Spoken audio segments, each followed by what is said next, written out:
Bonjour à tous, on se retrouve pour une nouvelle morning review. Aujourd'hui, on parle évidemment de résultats, encore, c'est un peu ce qu'on a fait toute la semaine. Vous allez voir qu'on a des belles évolutions sur certaines entreprises. On va aussi parler d'inflation, c'est le cœur du sujet en ce moment sur la macroéconomie et ça peut avoir une grosse influence sur la bourse. La Morning Review des marchés financiers avec Barnabé.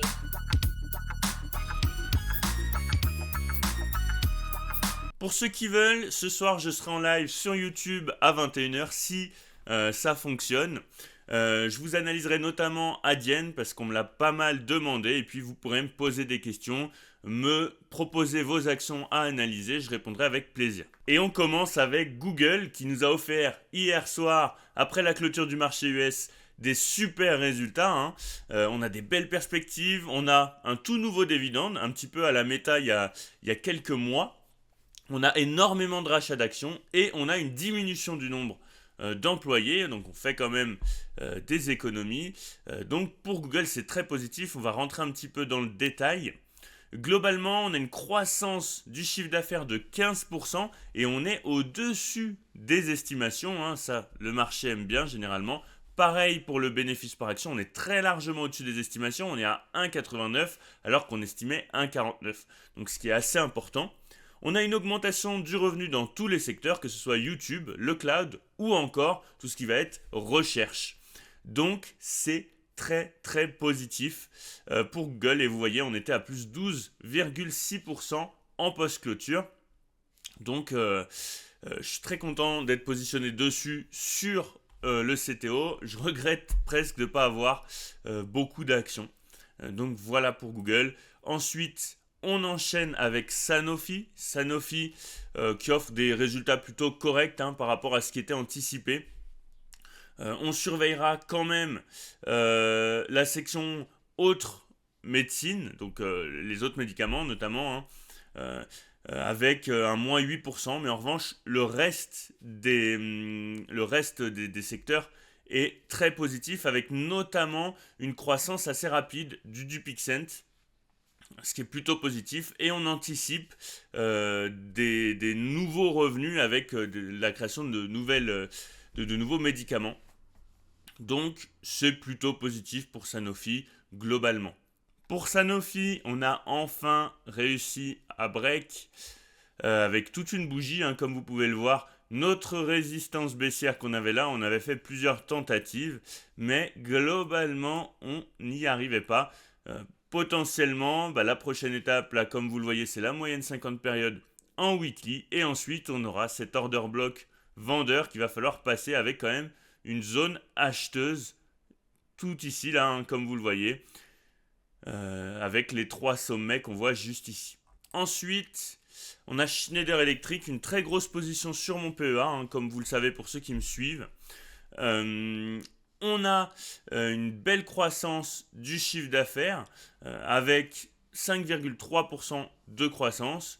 Ensuite, on a tout ce qui va être gestion de l'énergie qui augmente fortement avec plus 9% quasiment. C'est un secteur qui est très dynamique, notamment sur le continent américain. En revanche, on est en baisse sur les automatisations industrielles de 6,6% en organique sur un an. Donc c'est très positif, c'est une action qui est en forte hausse ces derniers temps. En revanche, et c'est aussi à prendre en compte, je le cherche sur téléphone parce que je ne l'ai pas sur l'ordi, mais on a des estimations de certains fonds d'investissement et des recommandations notamment qui sont à la baisse sur Schneider. On a JP Morgan qui lui est à l'achat et qui anticipe un cours à 230 alors qu'avant ils étaient plutôt à 220 euros. Et en revanche, on a GSL qui lui est plutôt à la vente et qui anticipe un cours à 167. Pour UBS, on est sur de l'achat à 250 euros avec un objectif à 250 euros pour Schneider. Donc c'est plutôt positif globalement. Donc moi je reste positionné. Pour moi c'est une très belle entreprise. Ensuite on a Vinci. Vinci que je regarde un petit peu aussi en ce moment. Qui nous a aussi donné ses résultats avec aussi Airbus.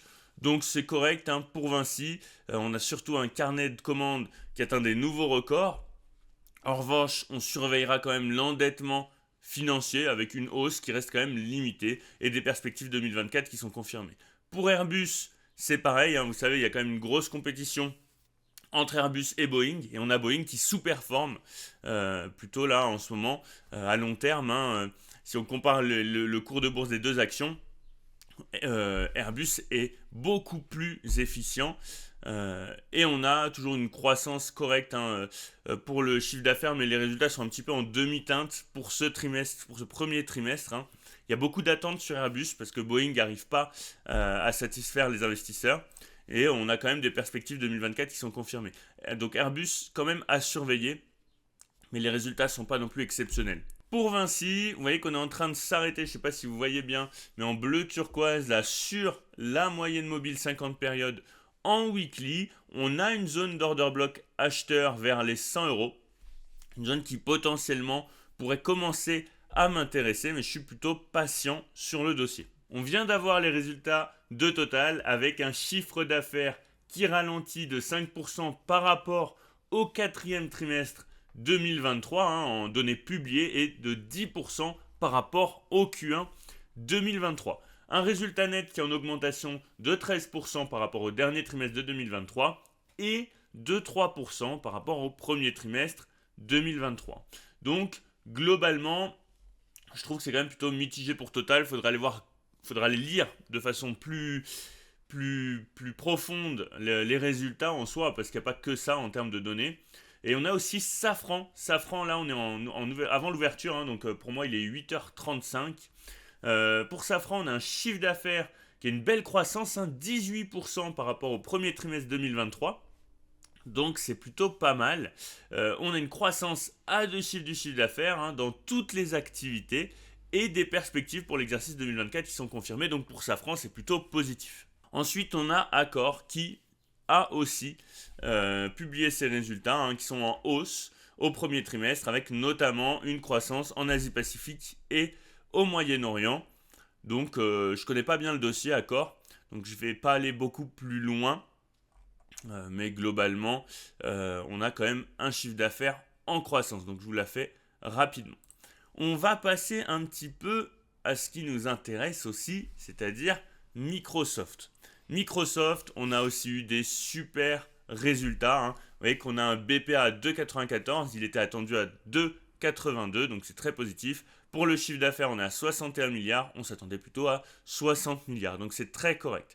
Pour Microsoft, on a notamment une très belle croissance sur le cloud, c'est ce qui allait être quand même vachement regardé par les investisseurs, hein, sur ces résultats-là, mais pas uniquement. On parle évidemment intelligence artificielle, hein, ça c'est un petit peu les mots magiques lors des publications.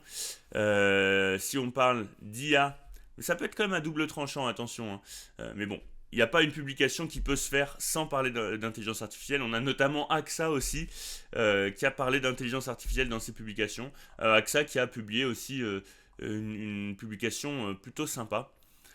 Ensuite, on va évidemment parler de macroéconomie avec une croissance qui a ralenti bien plus que ce qui était anticipé aux États-Unis. Donc, quand même une économie qui ralentit. Finalement, c'est ce que cherche aussi la Fed pour pouvoir baisser les taux.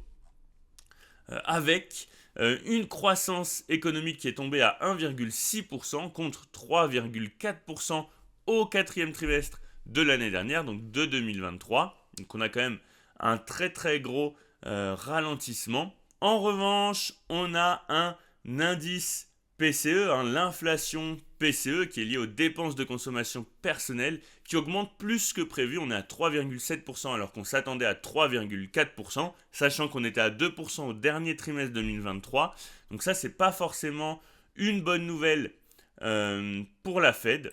Tous ces indicateurs, ils nous font penser qu'il n'y aura peut-être pas du tout de baisse des taux en 2024 et qu'on devra attendre 2025 aux US du moins. C'est moins sûr en Europe et ça c'est plutôt une bonne nouvelle pour nous. Donc ça c'est pas forcément une bonne nouvelle pour les marchés et c'est en partie ce qui a fait que hier on a eu une journée assez rouge, que ce soit aux USA ou en Europe.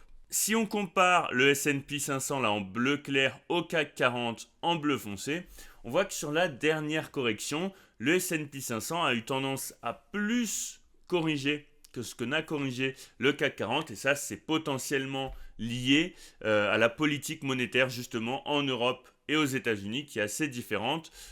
On a potentiellement une baisse des taux qui interviendra plutôt en Europe qu'aux États-Unis. N'hésitez pas à liker, à commenter et à vous abonner, c'est ça qui fait fonctionner la chaîne. La Morning Review des marchés financiers avec Barnabé.